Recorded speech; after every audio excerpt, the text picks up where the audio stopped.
റവാഡ ചന്ദ്രശേഖരന്റെ നിയമനം തീരുമാനത്തെക്കുറിച്ച് വിശദീകരിക്കേണ്ടത് സർക്കാരാണെന്ന് പി ജയരാജൻ.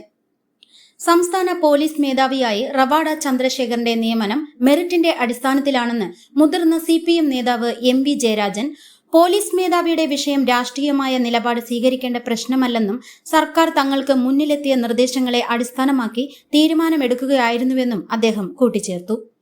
ഈ തീരുമാനത്തെക്കുറിച്ച് വിശദീകരിക്കേണ്ടത് സർക്കാരാണെന്നും ജയരാജൻ മാധ്യമങ്ങളോട് വ്യക്തമാക്കി. രാഷ്ട്രീയമായി നോക്കുമ്പോൾ പല പോലീസ് ഉദ്യോഗസ്ഥരും പല ഘട്ടങ്ങളിലും CPM-നും ഇടതുപക്ഷ പ്രസ്ഥാനവുമായി ബന്ധപ്പെട്ട സംഘടനകൾക്കുമൊക്കെ എതിർപ്പുയർത്തിയ നടപടി കൈക്കൊണ്ടവരിൽ ഉണ്ടാകാം. കൂത്തുപറമ്പ് വെടിവയ്പിന്റെ കാര്യത്തിൽ റവാഡ ഉൾപ്പെടെയുള്ള ആളുകൾക്കെതിരെ അന്ന് ആക്ഷേപം ഉന്നയിച്ചതാണ്. റവാഡ ഒറ്റയ്ക്കല്ല, ഇവരെല്ലാം ചേർന്നുകൊണ്ടാണ് അന്നത്തെ ലാത്തിചാർജിനും വെടിവയ്പ്പിനുമൊക്കെ ഇടയാക്കിയ സംഘർഷമുണ്ടായത്. DYSP ആയിരുന്ന ഹക്കീം ബത്തേരിയുടെ നേതൃത്വത്തിലാണ് മന്ത്രി MV രാഘവൻ അന്ന് കണ്ണൂരിൽ നിന്ന് കൂത്തുപറമ്പിൽ എത്തിയത്. പിന്നാലെയാണ് സംഘർഷമുണ്ടായതും വെടിവയ്പുണ്ടായതും. അന്ന് കൂട്ടത്തിലുള്ള ഒരു ഉദ്യോഗസ്ഥനാണ് റവാഡ ചന്ദ്രശേഖർ, പി ജയരാജൻ പറഞ്ഞു. DGP സ്ഥാനത്തേക്ക് പരിഗണിച്ച നിതിൻ അഗർവാളിനെതിരെ CPM നിയമപരമായി നീങ്ങിയതിനെക്കുറിച്ചും ജയരാജൻ വ്യക്തമാക്കി.